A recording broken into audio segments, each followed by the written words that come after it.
perhatikan kepada seluruh ananda, tidak perlu bersalam nanti ya, karena Ustaz Abdul Somad akan cepat ke sini. Ya, tidak perlu bersalam ya. Mungkin nanti setelah pulang silakan saja. Jangan lagi ya. Biar ini terbuka.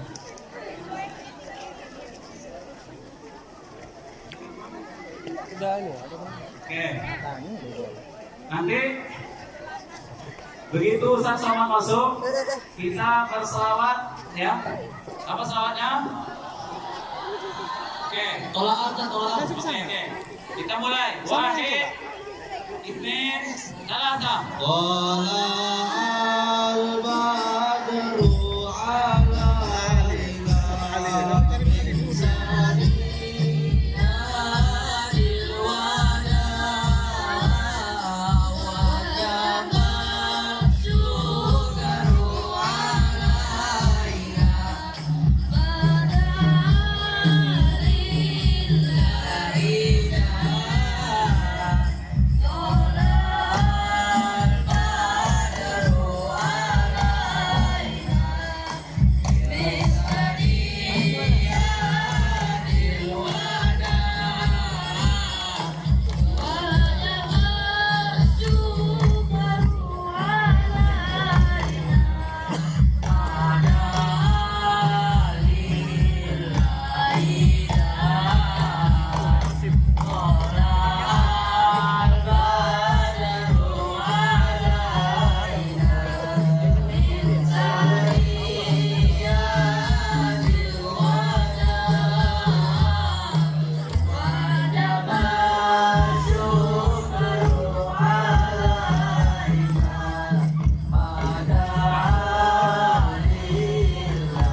Ini siapa ini? Oh, ini kameramennya ada.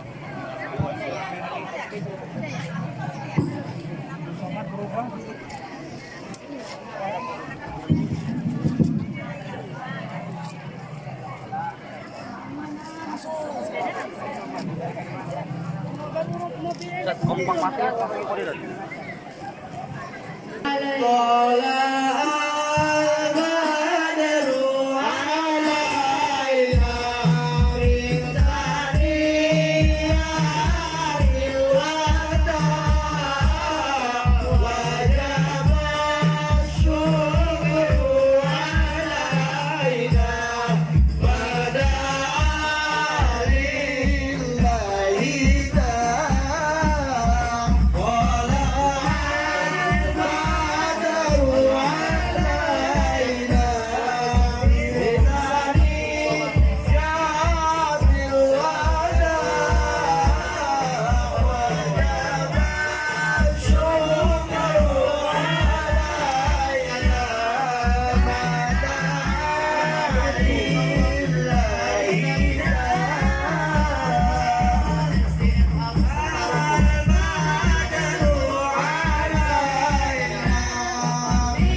Hadirin yang harap tenang, acara akan segera kita mulai. Pada seluruh hadirin, agar segera tenang karena acara sebentar lagi akan kita mulai.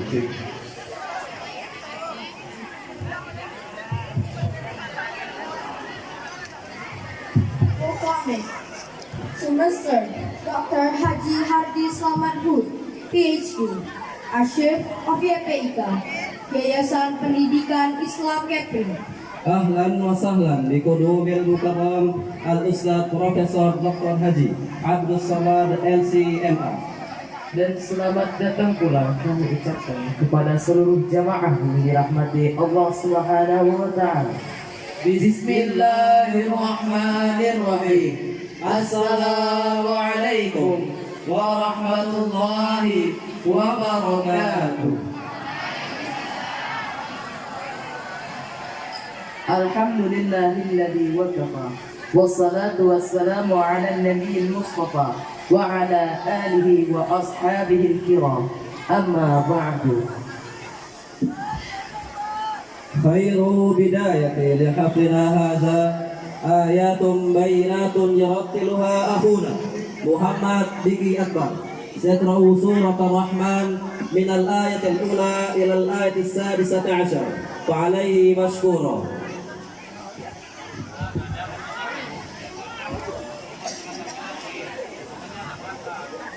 Assalamualaikum warahmatullahi wabarakatuh.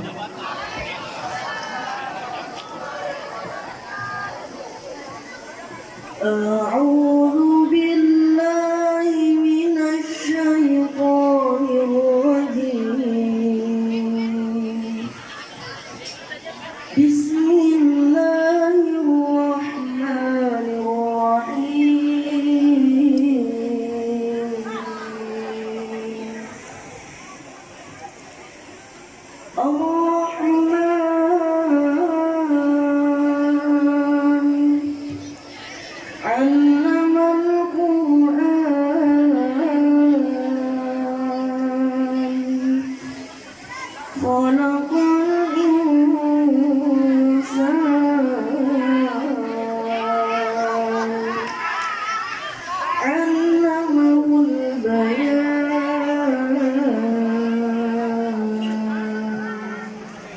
Cerdik pandai, tentu saja yang berbahagia para wali santri, para santri, pimpinan pondok, wakil pimpinan pondok, dan seluruh asatidz yang berbahagia.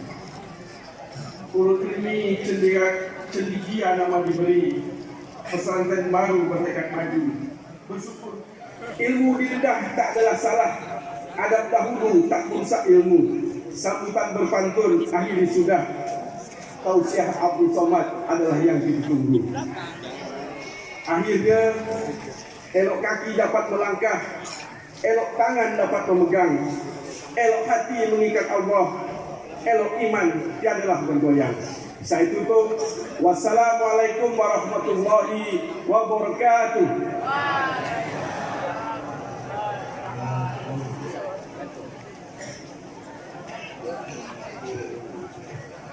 Selanjutnya ialah penyerahan syal dari tuan rumah sebagai bentuk penghormatan.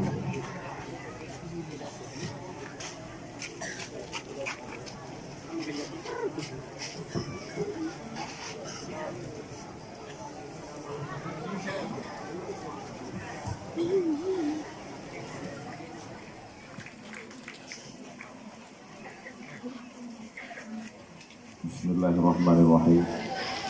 Assalamualaikum warahmatullahi wabarakatuh.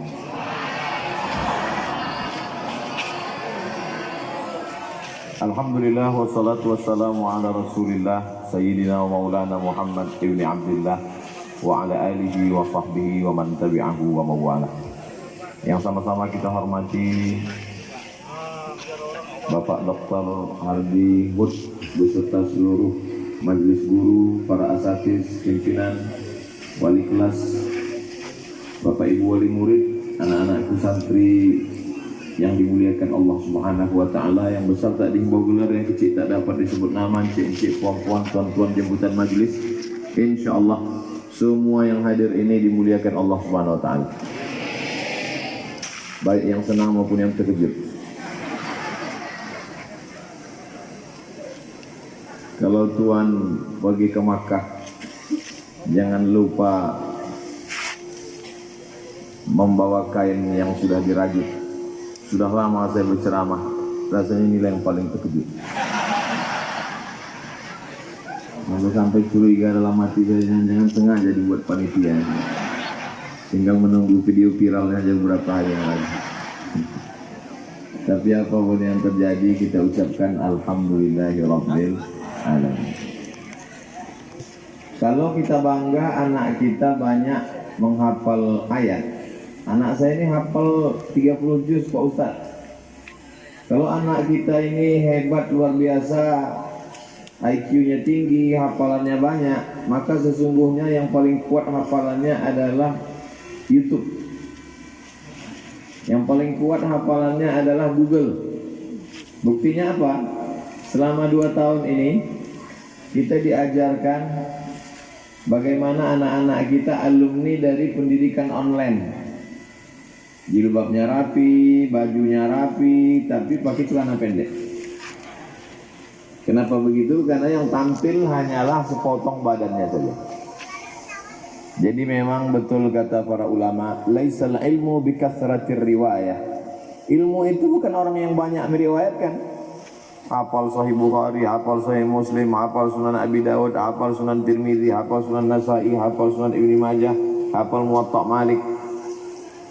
Ilmu adalah ketika dia sebanding bersanding sama sejalan dengan adab. Makanya dikatakan oleh para ulama, al-adab fauqal ilmi. Adab itu di atas ilmu. Allah Subhanahu wa taala memuji Nabi Muhammad dalam Al-Qur'an. Tak ada ayat memuji wahai engkau Muhammad yang kalau solat tegak sampai bengkak kakinya, tak ada. Tak ada ayat mengatakan wahai engkau Muhammad sallallahu alaihi wasallam yang solat sampai hitam keningnya, tak ada. Tapi apa kata Allah memuji Nabi? A'udzubillahi minasyaitonirrajim. Wa innaka la'ala khuluqin 'azim. Akhlak engkau amat sangat sempurna. Dan Nabi pun ketika diutus untuk kita, dia mengatakan innama bu'istu liutammima makarimal akhlak, menyempurnakan akhlak. Jadi kalau ibu bapak wali santri merasa mengirimkan anaknya ke ulul ilmi insan cendekia, betul loh? Ulul ilmi cendekia UIC.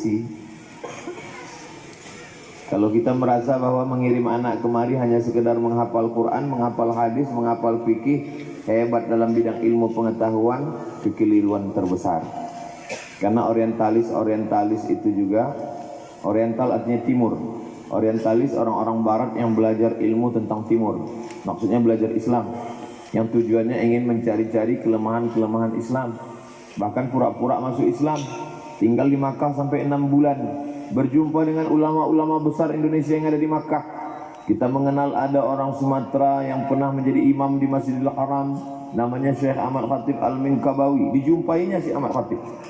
Ada namanya ulama Banten yang disebut sebagai ketuanya ulama di Hijaz, Makkah dan Madinah, Sayyid Ulama Al-Hijaz, namanya Syekh Nawawi Al-Bantani. Dijumpainya 6 bulan dari Makkah berkeliling talaqi, sampai akhirnya dia pulang dan kembali murtad.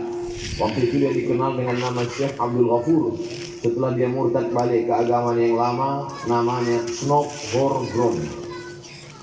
Pergi dia ke Aceh, dia obok-obok Islam di sana, lalu kemudian kembali ke Amsterdam, mati dalam keadaan kafir. Jadi punya anak yang punya hafalan yang luar biasa bagus, punya anak yang ijazahnya banyak, impian setiap orang tua.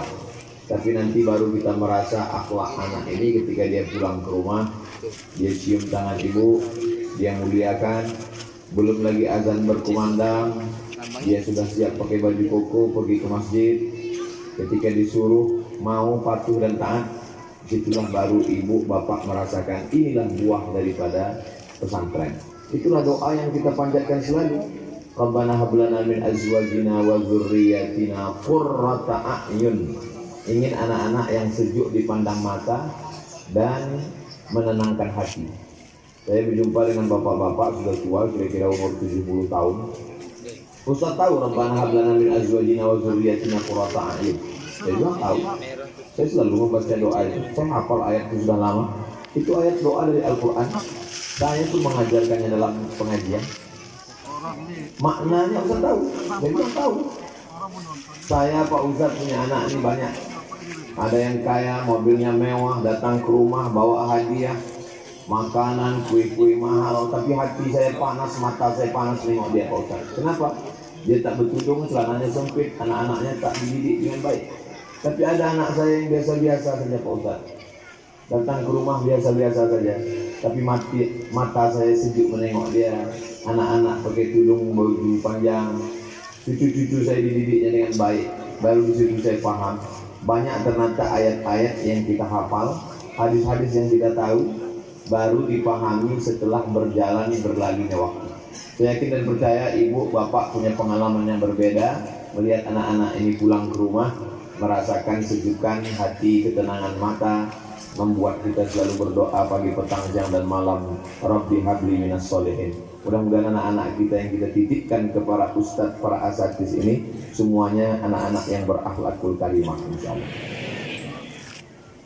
Pendidikan yang bisa menjaga anak dari mulai bangun tidur sampai tidur lagi tinggal satu, pesantren. Kalau ada yang mengatakan kami Pak Ustadz sekolah kami full day, betul. Jam 7 pagi dititip, jam 4 sore pulang, jam 5 dijemput bapaknya, selesai. Tapi tidur malamnya, bagaimana dia bangun tahajudnya, bagaimana dia sarapan paginya, yang memperhatikan bagaimana tidurnya miring ke kiri, apa ke kanan, tidurnya jam berapa, bangun tahajudnya bagaimana, apakah dia mandi atau tidak, bagaimana cara berpakaiannya, itu hanya tinggal satu lagi di dunia ini. Lembaga itu bernama pesantren. Memang banyak sekolah bernama boarding school, berasrama, tapi pendidikan agama yang ditanamkan tauhidnya, akidahnya, akhlaknya, 3 yang utama dalam pendidikan. Sesuai dengan hadis Nabi ketika didatangi oleh malaikat Jibril alaihissalam. Yang pertama ditanyakannya akhbirni anil Islam. Itulah dia hukum halal haram, fikih salat, fikih zakat, fikih puasa. Yang kedua akhbirni anil iman. Itulah dia iman tentang Allah, tentang malaikat, tentang Rasul, tentang kitab, tentang hari kiamat, tentang takdir. Yang ketiga adalah akhbirni anil ihsan. Itulah dia ihsan, berakhlakul karimah. Walaupun ibu tidak ada, walaupun bapak tidak ada, tak akan dibawanya laki-laki yang tak mahram kalau anak itu perempuan. Tak akan berjalan dia dengan perempuan yang tidak mahram kalau anak itu laki-laki. Karena kita sudah menanamkan di dalam hati dan pikirannya ihsan. Aslinya yang bertanggung jawab pendidikan anak ini adalah kita. Saya, istri saya bertanggung jawab. Tapi kemudian karena kesibukan satu dan lain hal, maka kita titipkan dia kepada orang yang lebih mengkhususkan, menspesialisasikan diri dalam pendidikan anak-anak. Inilah dia pondok pesantren.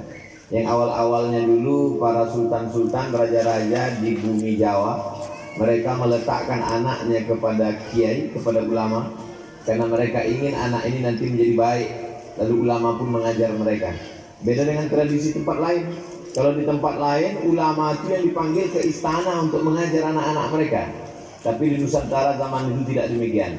Mereka yang punya kekuasaan, punya jabatan, khawatir anak ini nanti tidak betul. Karena kalau dia ditinggalkan di rumah, dia menjadi anak yang manja. Penyakit yang kita khawatirkan diderita anak-anak kita bukan COVID. Penyakit yang mengerikan menderita anak-anak kita bukan penyakit kanker. Penyakit yang mengerikan adalah penyakit anak tak bisa mengikat tali sepatunya sendiri. Anak yang tak pandai mengangkat piring nasinya dari atas meja makan ke dapur. Anak yang tak pandai melipat selimutnya. Anak yang tak pandai meletakkan di mana anduknya. Inilah anak-anak yang tak pandai menata hidupnya setelah kita mati menghadap Allah Subhanahu wa taala. Makanya di pesantren itu dididik dia semua. Adat, sopan santun, tata krama. Kalau dia diletakkan di rumah, disediakan kamar yang besar, lengkap dengan handphone, TV, gadget, lengkap dengan wifi-nya, kendaraan pribadi, ada supir, kita menyangka sedang membahagiakan kita sedang silap dan salah. Kita sedang menjerumuskan dia ke dalam kebinasaan. Dia tak pandai berkomunikasi, dia tak pandai menempatkan diri, dia tak pandai memposisikan diri. Setelah kita mati, dia menganggap dirinya adalah raja di raja yang paling mulia. Semua adalah pembantu dan budak hamba sahaya. Tak 1, 2, 3 kita berjumpa dengan budak-budak, anak-anak seperti ini. Kenapa? karena dia merasa dialah raja di rumahnya. Bapaknya pembantunya, ibunya adalah budaknya, semua orang-orang di bawah tapak kakinya, maka dia yang paling tinggi, paling hebat. Nauzubillah. Tapi kalau diletakkan di pesantren, di sini tak dibedakan antara anak siapapun, semuanya sama di hadapan hukum pesantren, semuanya sama di hadapan bapak ibu guru para ustadz. Maka ibu yang sudah memasukkan anaknya ke ulul ilmi cendekia, maka dia sudah menyelamatkan satu generasi. Generasi ini dibagi tiga. Generasi yang pertama adalah generasi pejuang. Generasi yang kedua adalah generasi penikmat. Generasi yang ketiga adalah generasi penghancur. Jadi kalau ada di antara bapak ibu datang ke Batam berusaha bagaimana dulu bertungkus lumus tunggang langgang mencari kehidupan, ini generasi pejuang. Sampai generasi anaknya sekarang, ini generasi penikmat. Nanti giliran cucunya generasi penghancur. Dalam generasi kerajaan juga begitu, generasi yayasan juga begitu, generasi kehidupan juga begitu. Siklus tiga ini selalu berjalan. Pejuang, pontang-panting, penikmat, hanya menikmati, penghancur karena tidak dididik dengan baik. Makanya banyak orang-orang kaya, orang-orang hebat, para kiai, dia tidak mendidik anaknya di pesantren dia. Walaupun di sana cukup dari mulai TK, SD, SMP, SMA sampai S1 ada di situ. Kenapa dititipnya ke kiai lain? Kenapa dititipnya ke pesantren lain? Karena kalau di situ dia akan menjadi raja, dia akan menjadi angkuh, kan menjadi sombong. Bahkan saya sendiri pun anak-anak saya tidak akan saya didik di pesantren tempat saya. Kenapa? Karena kalau di tempat saya guru-guru itu akan segan menegur dia. Karena orang tahu ini anak ustaz. Tapi kalau di tempat lain perlakuan akan sama. Ini yang disebut dengan pendidikan adab.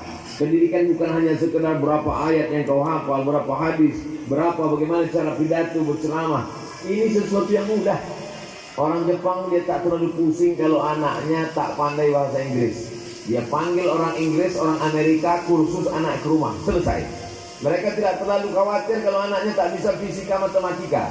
Panggil itu pakar fisika matematika, datangkan ke rumah, belajar kursus, selesai. Tapi mereka paling khawatir kalau anaknya tak pandai ngantri. Dia khawatir kalau anaknya tidak siap menjalani kehidupan. Alhamdulillah kita di sini tadi sudah contoh langsung siap menghadapi kehidupan. Buktinya apa? Roboh pentas ini, tak ada satu pun yang bisa. Macam tak ada kejadian saja. Semua berjalan. Dan pantun Bang Hardi tak ada yang hilang. Inilah yang sedang kita buat anak-anak kita ini. Tapi saya dengan segala kelemahan saya insya Allah kalau disuruh tabligh akbar di tanah lapang, stadion, tak takbur, tak angku, tak sombong, sanggup saya. Tapi kalau disuruh mendidik anak-anak, apalagi anak-anak dari mulai yang level paling rendah TK, terus terang tak sanggup. Pernah saya diundang ke TK, sejak itu taubat saya tak mau lagi. Tak ada satupun anak TK itu yang peduli. Wal awal wal akhir, itu yang pertama dan terakhir. 5 menit saya bercakap, mereka semuanya bercakap pula sesama dia, ketawa pula sesama dia. Akhirnya saya panggil pawangnya, kepala TK.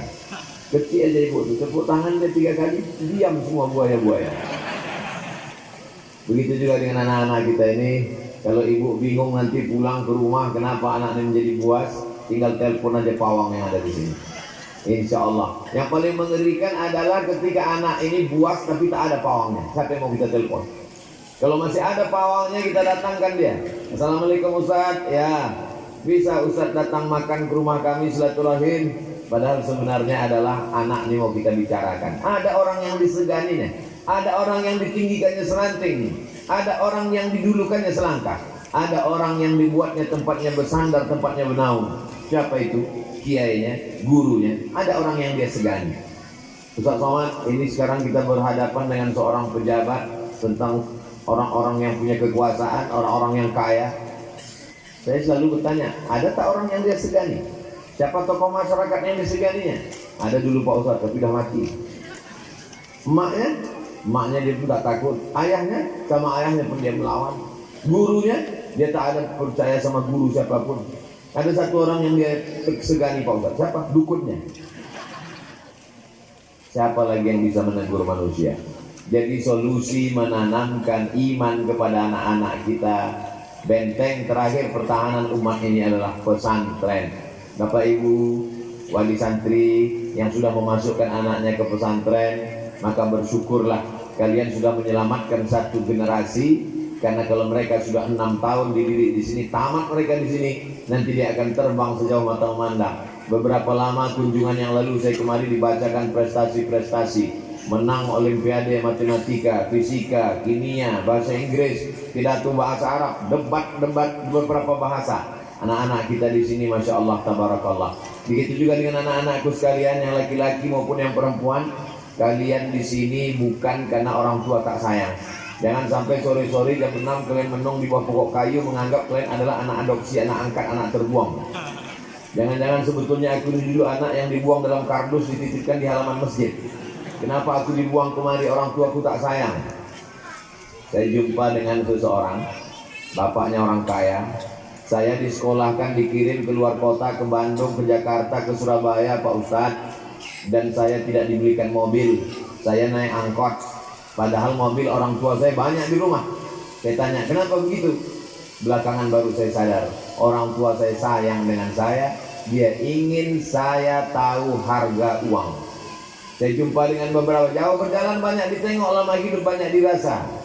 Maka saya ketemu lagi dengan bapak-bapak. Ustaz Somad, anak saya suruh buka restoran di depan rumah.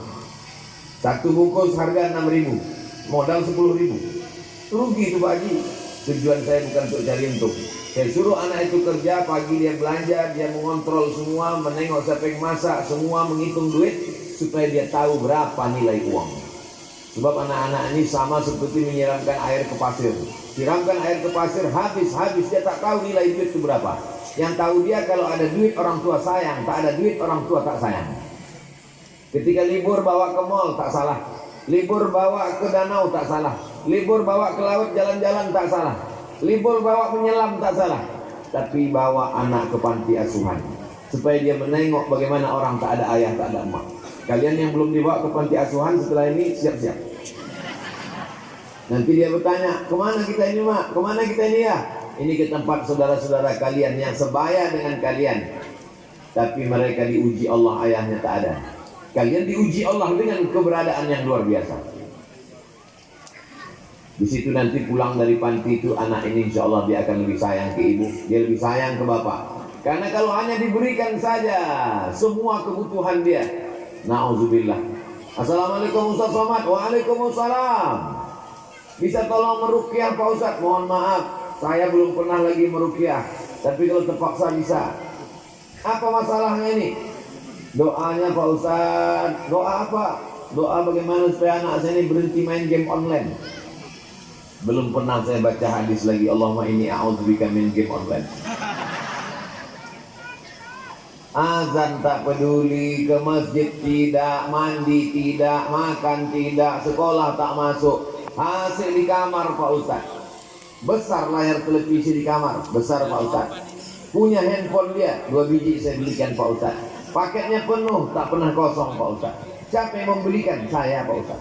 Sekarang anak ini begini, siapa yang salah? Ustaz. Orang tua tak bertanggung jawab. Ma min mauludin illa yuladu 'alal fitrah. Setiap anak-anak ini lahir dalam keadaan fitrah. Apa itu fitrah? Kata Abu Hurairah, fitratul Islam. Anak ini lahir sudah dalam keadaan Islam.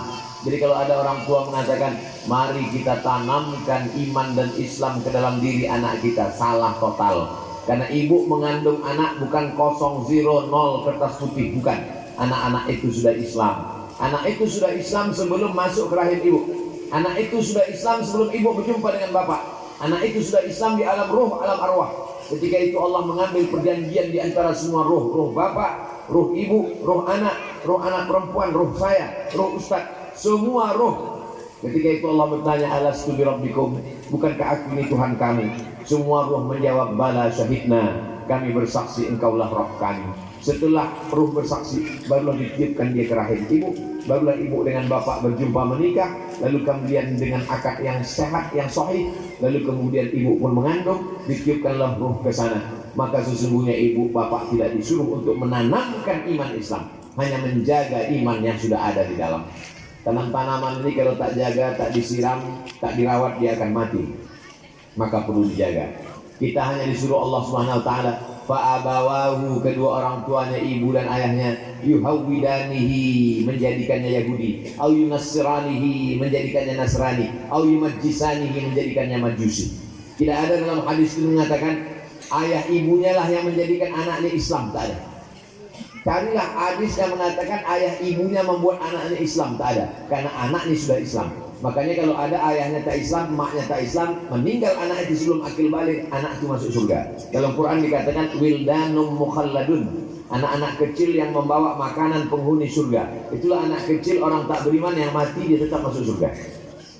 Atau dia cacat, atau dia akalnya tak berfungsi, maka dia tetap masuk surga sebelum akil balik. Sesudah akil balik, akalnya dituntut untuk mencari ulama, mencari Islam, mencari pelajaran, mencari kebenaran, mencari tauhid la ilaha illallah Muhammadur Rasulullah sallallahu alaihi wasallam. Tapi yang merusak anak ini, kata Allah, kata Rasulullah sallallahu alaihi wasallam, fa'abawahu, kedua orang tuanya, yuhawwidanihi, merubahnya jadi Yahudi, au yunassiranihi, merubahnya menjadi Nasrani, au yumajjisanihi, merubahnya menjadi Majusi. Anak itu sudah Islam, ibu yang merubahnya jadi Majusi. Anak itu sudah Islam, bapak yang merubahnya jadi Yahudi. Anak itu sudah Islam, kalian hai bapak ibu yang sudah merubahnya menjadi Majusi. Maka kita hanya menjaganya. Jangan buat anak ini confused, bingung melihat dunia. Di sini dia diajarkan pakai kain sarung, pakai celana panjang, pakai baju panjang. 6 bulan 1 semester, 2 semester 1 tahun. 7 tahun, 6 tahun dia belajar di sini. SMP 3 tahun, SMA 3 tahun, Sanawiyah 3 tahun, Aliyah 3 tahun, baca kitab. Begitu dia pulang ke rumah, ditengoknya bapaknya pakai celana pendek. Dia bingung, mau disalahkannya ini ayahnya. Ada ayah biologis, ada ayah teologis. Ada ayah yang membesarkanmu dengan uangnya, dengan hartanya, tapi ada ayah yang menjaga imanmu dan akidahmu. Ketika bertentangan antara keduanya, siapa yang kau ikut? Yang kau ikut yang paling kuat dekatnya dengan la ilaha illallah Muhammadur Rasulullah sallallahu alaihi wasallam. Anak-anak ini diajar di sini pakai jilbab yang panjang, tuduh laku, baju kurung, sopan santun, tata krama, tak ada dekat-dekat dia dengan laki-laki. Jauh, di sana laki-laki, di sana perempuan. Jangan sampai begitu mereka pulang ditengoknya emaknya rambutnya macam sarang tawon 3 warna merah kuning kelabu. Di sini diajarkan dia tak boleh berkuku panjang, kuku pendek. Karena kuku panjang tempat duduk setan. Tiba-tiba dia pulang ditengoknya kuku emaknya panjang. Di sini diajarkan dia tak boleh colak-colek dengan laki-laki yang tak mahram. Tiba-tiba pulang dia ke rumah ditengoknya emak dengan kawan-kawannya reuni pukul-pukulan. Dia menjadi generasi yang kebingungan. Apa yang terjadi ini sebenarnya? Di sini dia diajarkan la yashrabanna ahadukum qa'iman. Jangan minum berdiri. Sampai pulang ke rumah ditengoknya emaknya, ayahnya minum tegak berdiri sambil ketawa. Dia pun di kamar berpikir, siapa yang setan sebenarnya? Di sini dia diajarkan idza shariba ahadukum falyashrab bi yaminih. Kalau kamu minum pakai tangan kanan. Wa idza akala ahadukum falyakul bi yaminih. Kalau makanlah pakai tangan kanan. Fa inna syaitana yashrabu bi shimalihi wa ya'kulu bi shimalihi. Karena setan makan pakai tangan kiri. Tiba-tiba sampai di rumah dia tengok dengan entengnya saja orang tua mengambil buah pakai tangan kiri, minum pakai tangan kiri, menyuap pakai tangan kiri. Lama-lama anak ini pun baca auzubillahi minasyaitonir rajim gitu. Siapa yang merusak mereka? Kita. Uang memang membuat orang bahagia, tapi uang tidak selamanya membuat orang menjadi terdidik, menjadi berakhlakul karimah. Jadi kalau ibu bapak kebetulan dititipkan Allah Subhanahu wa taala rezeki, maka rezeki ini adalah amanah dan dia akan diminta tanggung jawab di hadapan Allah. Rezeki terbesar yang mengalir walaupun kita sudah mati adalah waladun salihun, anak yang soleh. Pagi, petang, siang dan malam ibu berdoa kepada Allah, sujud di tengah tahajud, jadikan anak-anak kami anak-anak yang soleh dan solehah. 6 tahun proses perjalanan ini tak lama. Saya pertama kali dibawa Ustadz Haruna Hashim kemari rupanya 2013. Sekarang sudah 2022. Setahun 2 kali bolak-balik. Ternyata sudah tahun depan 2023. 10 tahun saya bolak-balik ke Batam. Artinya apa? Yang dulu pertama saya datang kemari dia kelas 1 Sanawiyah, kelas 1 SMP, SMP 3 tahun, SMA 3 tahun, kuliah 4 tahun. 10 tahun berarti sudah selesai satu generasi S1. Yang S1 inilah yang akan menjadi kepala dinas, kepala badan, kepala kantor, masuk PNS, polisi, tentara, dokter spesialis, pengacara. Jadi kalau rusak anak SMP sekarang, Begitulah Indonesia, Batam, Kepulauan Riau 10 tahun akan datang. Kalau kita tengok ada anak SMP sekarang cabut ngelem ke mall, pakai sabu-sabu, pakai narkoba, ngebut pacaran sekarang 2022. Berarti 2032 itulah generasi yang hancur, satu generasi. Kita sudah meninggalkan. Kalau ada tiang, retak tiang itu, tinggal kita katakan panggil arsitek, robohkan tiang, ganti tiang baru. Kalau ada, tak usahlah jauh-jauh ngasih contoh Pak Ustadz, ke bawahnya aja ya Pak. Kita tinggal panggil satu tukang, satu teknisi, betulkan ini selesai. Tapi kalau anak tak bisa, tak mungkin kita katakan panggil Pak Dokter tolong suntik mati. Satu generasi rusak, maka kita akan merasakannya. Yang paling membahayakan adalah dia generasi yang rusak dan dia punya kekuasaan, rusak satu bangsa. Dia generasi yang rusak dan dia punya harta kekayaan, hancur semua anak buahnya. Zalim, aniaya, buat dosa, maksiat. Banyak perbuatan-perbuatan, kata-kata yang tak layak saya sebutkan di sini karena menjaga tata krama, sopan santun, budi bahasa. Maka ini merupakan tanggung jawab di hadapan Allah Subhanahu wa taala. Kullukum ra'in, setiap kamu adalah pemimpin, laki-laki kepala rumah tangga. Wa kullukum mas'ulun ar ra'iyatih, setiap kamu akan dituntut diminta tanggung jawab di hadapan Allah Subhanahu wa taala. Dulu waktu masih kecil, kalau datang tamu tak boleh duduk di atas, tak boleh membelakang, tak boleh motong cakap, tidak boleh macam-macam. Hari ini bapaknya ibunya sibuk menjadi wanita karir, bapaknya sibuk bekerja dari pagi sampai petang. Yang dialaskan adalah untuk kebahagiaan anak. Mungkin secara materi anaknya bahagia, rumahnya besar, mobilnya mewah, tapi jiwanya kering. Jangan sampai dia lebih mau curhat dengan laki-laki yang tak mahram daripada dengan ibu dan bapaknya. Kenapa? Karena dia sudah dijauhkan dari sejak kecil. Dari mulai menyusu tidak dengan ibunya, menyusunya kepada kaleng. Akhirnya surga di bawah, tapak kaki kaleng. Dia lebih mau curhat dengan babysitter karena itu dia merasa lebih dekat.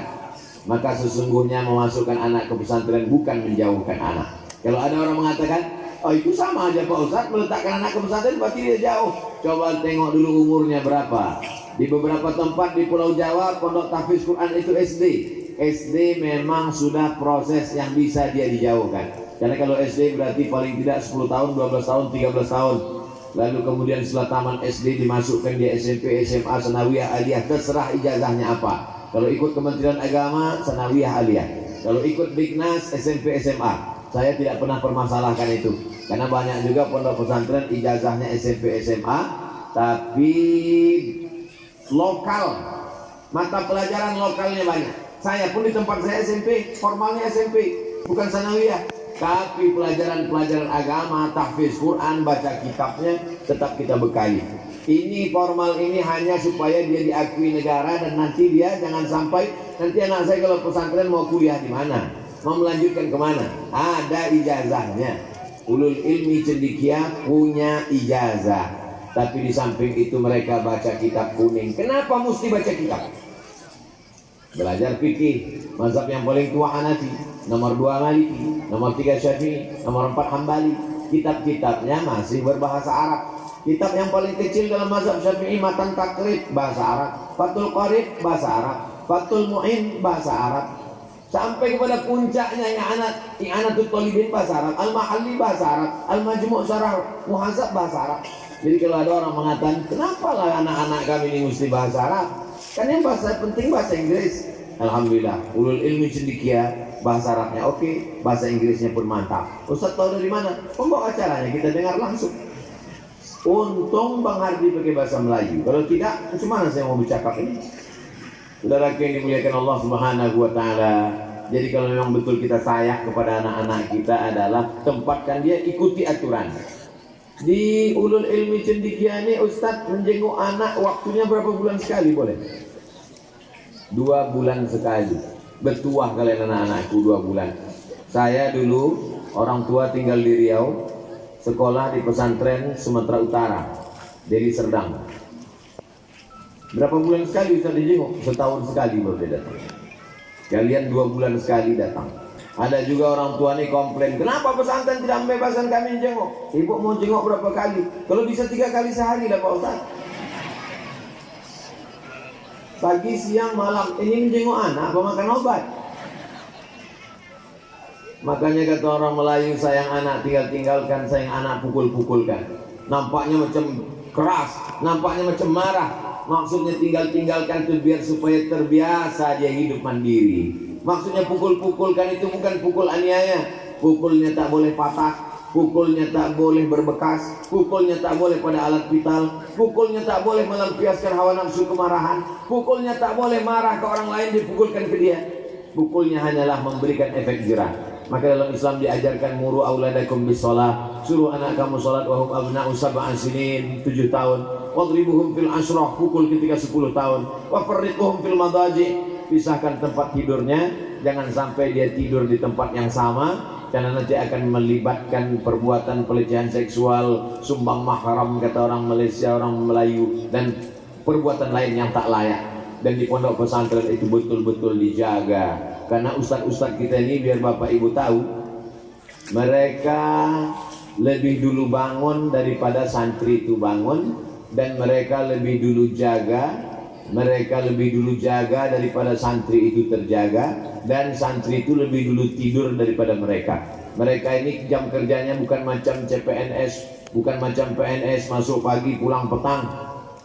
Mereka bekerja 24 jam. Jadi kalau ada orang menganggap bayar uang sekolah adalah membayar guru, maka dia kehilangan berkah guru. Siapa yang sanggup membayar orang yang ditugaskan untuk menjaga anaknya, buah hati belayan jiwanya, belum lagi tidur sampai anak ini terbangun, lebih dulu bangun guru-guru ini. Jadi kalau dibangunkan mereka jam 4 untuk bangun tahajud, maka guru jam 3.30 sudah terbangun. Kalau anak-anak tidur jam 10 malam, maka guru-guru jam 11 malam baru tertidur, karena mereka mengontrol. Jangan-jangan ada yang belum, jangan-jangan ada yang tak berkumpul di kamar, jangan-jangan ada yang sakit perut, jangan-jangan ada. Dari mulai kesehatan matanya, kepalanya, telinganya, kakinya, gatal-gatal tangannya, semuanya diurus oleh guru. Makanya banyak orang yang tidak punya kemampuan lalu mengelola pendidikan tidak terkelola dengan baik, karena dianggapnya pendidikan ini, jangan katakan pendidikan ini adalah perusahaan. Banyak orang menganggap itu kan yang penting bayar. Dianggapnya guru itu adalah pegawai laundry. Dibawakan pakaian kotor, diletakkan, diambil, bersih, sudah rapi. Kalau ada kekeliruan sedikit, marah-marah, ngamuk-ngamuk. Kalau begitu cara berpikir bapak ibu, ambil anak dari pesantren, masukkan ke laundry. Jadi masukkan mereka anak itu ke mesin cuci. Mendidik anak ini adalah seni. Mendidik anak ini adalah kecintaan. Memang ada manusia-manusia yang dipilih Allah Subhanahu wa ta'ala, otaknya tidak disibukkan dengan bisnis, otaknya tidak disibukkan dengan dunia. Kepuasannya adalah ketika melihat anak didiknya berhasil. Dia tidak puas melihat gedung yang megah, dia tidak puas melihat kendaraan yang mewah. Kepuasannya dibuat Allah dalam hatinya ketika melihat anak ini berbaju panjang, berakhlakul karimah, mencium tangan orang tua. Itulah puncak kepuasan dia. Dan manusia itu ada, dia tak gila popularitas, dia tidak mau terkenal, dia berada di balik layar. Tapi keberhasilan anak-anak kita adalah tangan dingin mereka. Ini orang-orang begini ini kalau kita lecehkan, kita sepelekan, hilang keberkahan dan kita tak mendapatkan apa-apa. Makanya anak-anakku sekalian, kalau kalian berhasil jadi apapun kalian nanti, jadi jenderal, jadi polisi, jadi tentara, pulang kalian kemari, cium tangan guru. Apakah Ustaz melakukan itu? Ya. Saya kumpulkan kawan-kawan saya SD, saya buat reuni SD, saya jumpai guru-guru saya. Saya tak kaya, duit saya tak banyak, saya bungkuskan kain, saya selipkan beberapa lembar duit, saya salamkan, saya cium tangan mereka. Walaupun dulu waktu SD diantukkan mereka kepala saya ke papan tulis. Mungkin karena diantukkan dulu agak lurus sedikit. Jangan ada dendam. Kenapa? Karena mereka tak pernah berniat jahat kepada kita. Memang beberapa hari ini kita mendapatkan berita yang luar biasa, terjadi pembusukan terhadap lembaga pendidikan Islam, membuat orang tua menjadi kehilangan trust, kepercayaan terhadap pesantren. Jangan gara-gara nila setitik rusak susu sebelahnya. Jangan gara-gara ke hujan sehari hilang kemarau setahun. Apakah ada guru itu yang berniat Guru, tak ada guru lihat Bu. Mereka adalah guru yang digugu dan ditiru. Tapi yang namanya kecelakaan bisa saja terjadi. Dari sekian ratus ribu jutaan santri, dari sekian banyak puluhan ribu ratusan pondok pesantren, berapa kejadian? Tak bisa dihitung sweeping, tak bisa dipukul rata. Ini adalah sifatnya kasuistik. Bapak Ibu yang dimuliakan Allah Subhanahu wa taala, kita dididik untuk cerdas bermedsos, cerdas membaca berita-berita hari ini. Sebab kalau tidak, kita tarik anak kita dan kita belum tentu mendidik mereka dengan baik. Sampai pada akhirnya mereka tamat. Setelah mereka tamat, mereka kuliah. Nanti ibu akan kirim mereka ke Jakarta, ke Surabaya, ke Kuala Lumpur, ke London, ke Amerika. Disitulah baru sadar. Untunglah dulu sudah 6 tahun kami kirim, sehingga kami tak lagi putus tangkai jantung berpisah dengan anak Pak Ustadz. Untunglah dulu sudah kami titipkan dia di Ulul Ilmi Cendekia selama 6 tahun, sehingga kami sudah terbiasa berpisah dengan anak Pak Ustadz. Allah bisa karena biasa. Jadi kalau 2 bulan sekali ibu datang, itu sesungguhnya proses pembiasaan diri. Tapi ibu tak bisa sendiri. Bapak mesti sabarkan ibu. Kalau bapak tengok ibu ini bengkak biji mata. Pada Allah, doa silahul mu'min. Tidak ada doa yang lebih makbul setelah Nabi Muhammad SAW kecuali doa ibu. Doa ibu kepada anak sama seperti doa Nabi kepada umat. Maka apapun jangan lupa doa kepada anak. Doa secara umum saja, Rabbi habli minas solihin, Rabbi habli minas solihin. Bayangkan wajahnya, bayangkan rupanya, bayangkan tubuhnya, bayangkan dirinya. Mintakan kepada Allah, Rabbi habli minas solihin. Kalau pakai bahasa Melayu tak salah. Ya Allah, anakku ini selamatkan dia dari perbuatan yang haram, lembutkan hatinya, tenangkan jiwanya, betahkan dia di pesantren. Kadang anak ini betah, emaknya pula tak betah, suruh balik ke rumah. Kadang emaknya tahan, anaknya tahan, bapaknya pula tak tahan. Nah, inilah yang akan mengganggu kita ke depan. Tapi insya Allah melihat keadaan situasi sekarang, pendidikan pesantren sedang diminat-minati sekarang. Di berbagai kota saya ketemu, saya tanya angka-angka pendaftaran dibanding tahun-tahun yang lalu. Memang angka SMP kalah, SMA kalah, sekolah boarding memang nomor 1 sekarang. Kenapa? Orang tua khawatirnya tingkat tinggi gara-gara kehidupan medsos yang luar biasa. Khawatir anak kena narkoba, khawatir anak kena ganja, khawatir anak kena macam-macam pergaulan, pacaran. Anak saya ini sekarang saya sudah tenang Pak Ustadz, karena sudah tinggal di pesantren. Kata si ibu, tinggal lagi yang saya pikirkan ayahnya ini pula lagi Pak Ustadz. Ini lama-lama saya pesantrenkan juga ayahnya. Bapak Ibu yang dimuliakan Allah Subhanahu wa taala, bapaknya baik, ibunya baik, anaknya baik, keluarga baik, maka Batam pun menjadi baik insya Allah. Itu teori sosiologi itu begitu. Jadi kalau ada satu masyarakat ini kacau, kenapa masyarakat ini kacau? Karena keluarga kecilnya kacau. Keluarga kecil itu terdiri dari siapa? Bapak, ibu, anak. Kalau sudah bapaknya baik, ibunya baik, anaknya baik, rumah baik, lingkungan baik, keluarga kecil baik, masyarakat kecil baik, masyarakat besar menjadi baik. Insya Allah. Pendidikan adalah kewajiban negara. Sebenarnya mendirikan pendidikan ini kewajiban negara. Negara wajib menyelenggarakan pendidikan. Sekolah itu mestinya semuanya negeri. Tapi karena keterbatasan negara, maka ada orang-orang yang meluangkan waktunya untuk membuat sekolah. Maka berdirilah pondok-pondok pesantren. Pesantren jauh lebih tua daripada Negara Kesatuan Republik Indonesia. Pesantren Tebu Ireng, pesantren Darussalam Gontor, pesantren Lirboyo, pesantren Krapyak, pesantren Mustafawiyah Purba Sumatera Utara. Pesantren-pesantren ini jauh lebih tua dari Negara Kesatuan Republik Indonesia. Itulah mengapa negeri ini merdeka, itu karena kontribusi pesantren. 10 November hari pahlawan. Orang selalu mengingat 10 November, 10 November, 10 November. Kenapa 10 November diperingati sebagai hari pahlawan? Karena hari itu orang Islam rela mati ditembak oleh Belanda karena dia yakin dia akan mati syahid. Siapa yang mengajarkan mati melawan Belanda itu mati syahid? Ulama. Ulama mengeluarkan fatwa tanggal 22 Oktober. 10 November ke 22 Oktober, 18 hari mereka belajar jihad. Itulah mengapa tanggal 22 Oktober diperingati sebagai Hari Santri karena 22 Oktober lah keluar resolusi jihad.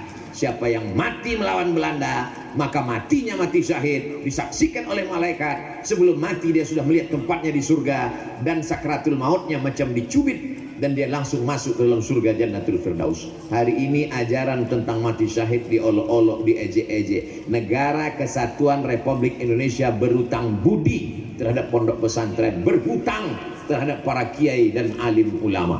Kita yang mengerti sejarah itu, maka kita hari ini sebenarnya sedang melanjutkan perjuangan. Jadi kalau ada orang mengatakan pesantren ini sarang radikal, kepala kau layaknya kena pukul, biar lurus otaknya, maka sesungguhnya pesantrenlah yang membuat Indonesia sampai hari ini masih ada. Itu karena pesantren. Karena di pesantren diajarkan hubbul watan minal iman, cinta tanah air bagian dari iman. Di pesantren diajarkan mencintai negeri karena negeri ini didirikan oleh para ulama. Negeri ini diperjuangkan oleh para ulama. Negeri ini adalah tetes darah ulama. Jalan-jalan yang kita lewati, kita injak itu adalah kain-kain kafannya para ulama. Itu maka mereka menghormati para ulama, menghormati guru-guru mereka.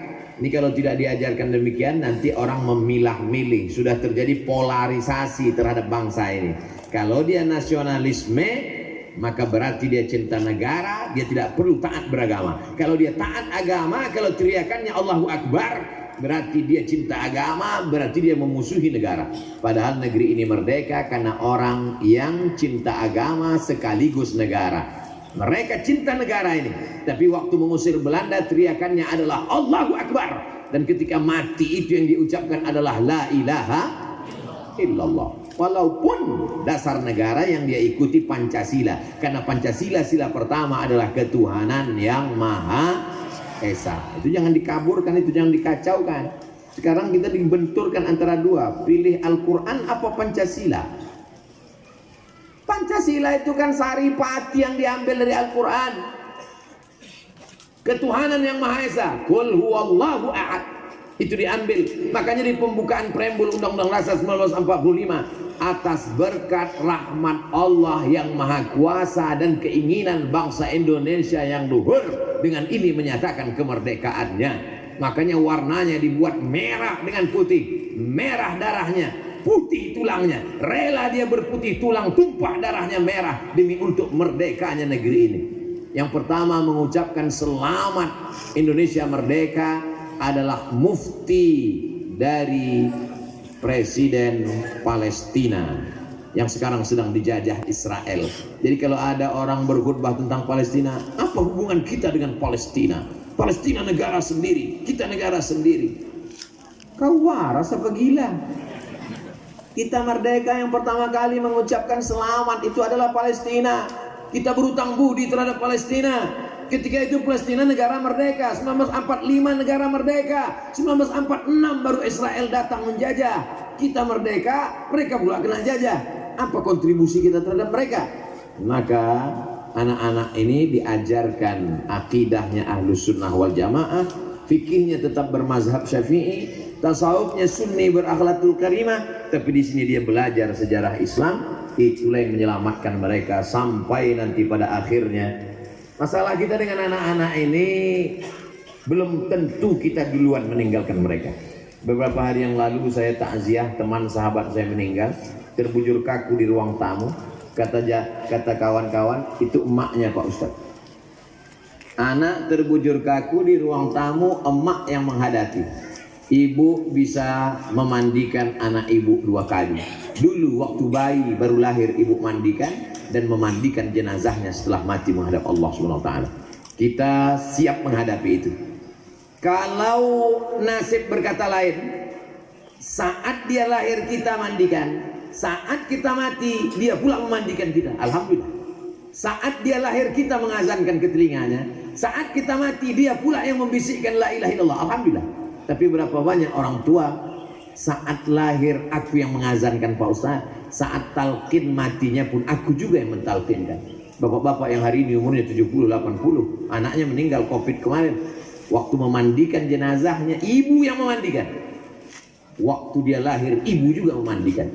Tapi kita sudah siapkan semuanya. Hidup ini adalah siap menerima kenyataan. Orang yang tak siap hidup, maka lebih baik dia mati. Tapi belum masanya, gimana Pak Ustadz? Kalau nampak jenazah lewat, ikut. Berani hidup, tak takut mati. Takut hidup, jangan mati. Takut mati, jangan hidup. Takut hidup, mati saja. Ibu-ibu siap mati? Siap nih Pak? Siapa yang tak siap mati? Karena pasangan hidup adalah mati. Pasangan ada adalah kehilangan.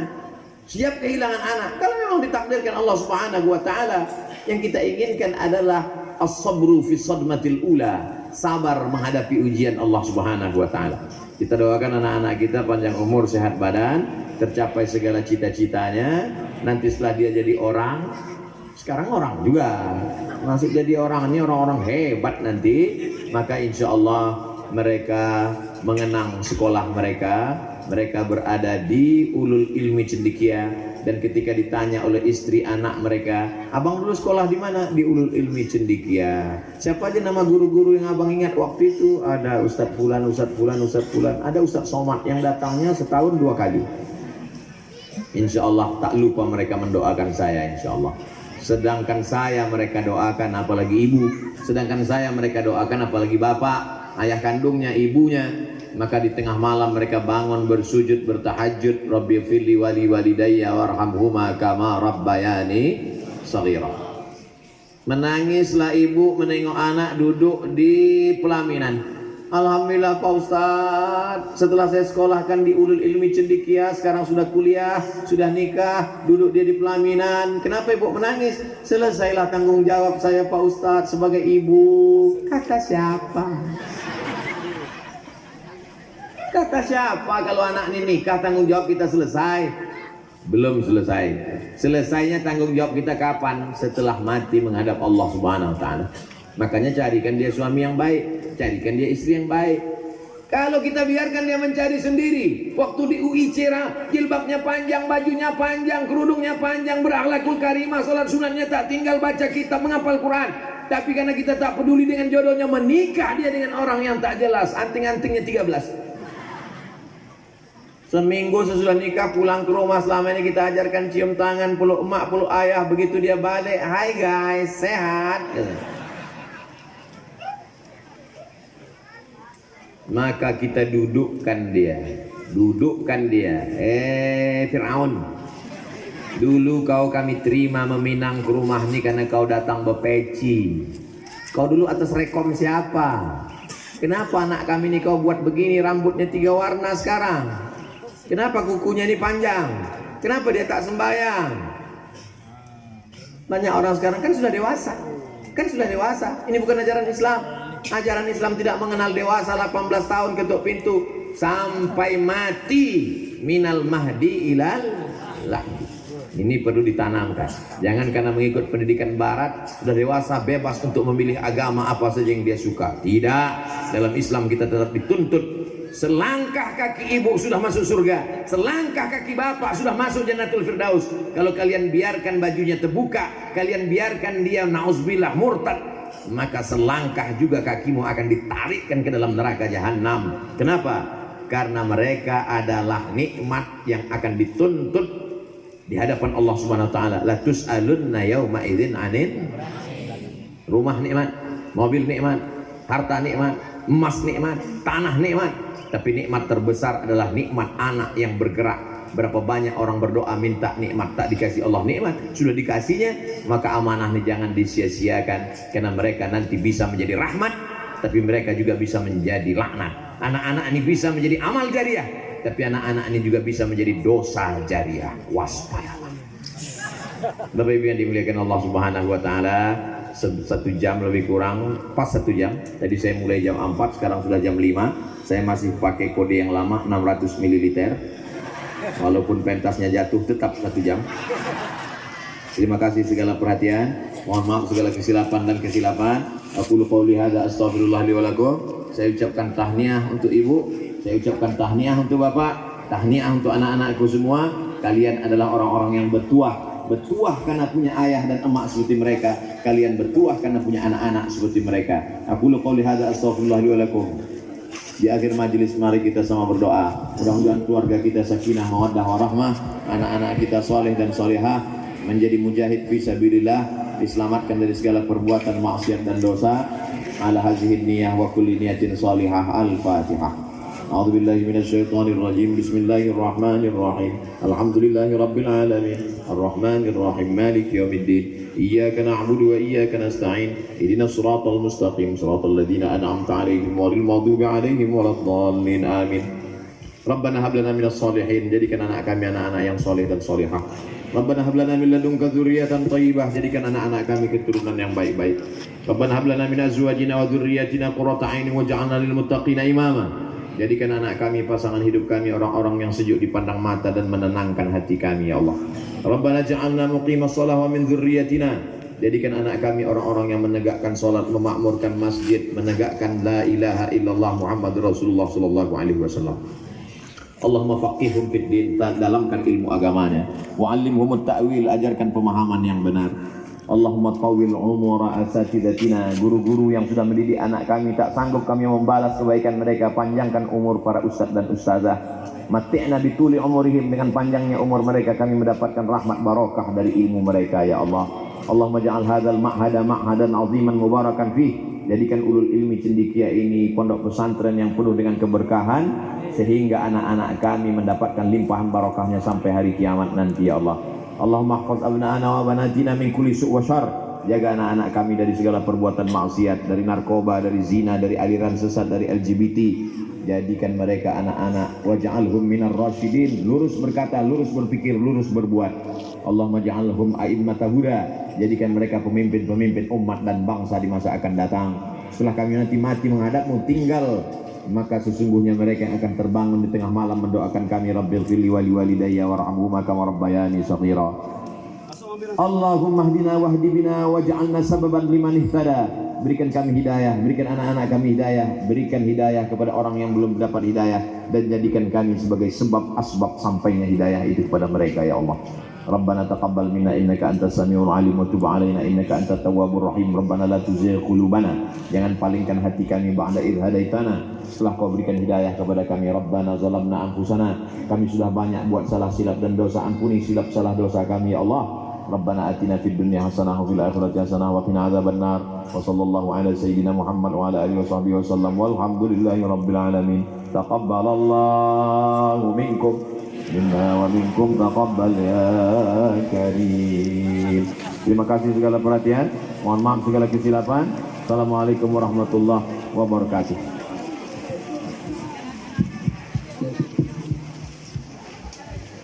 Hadirin diharap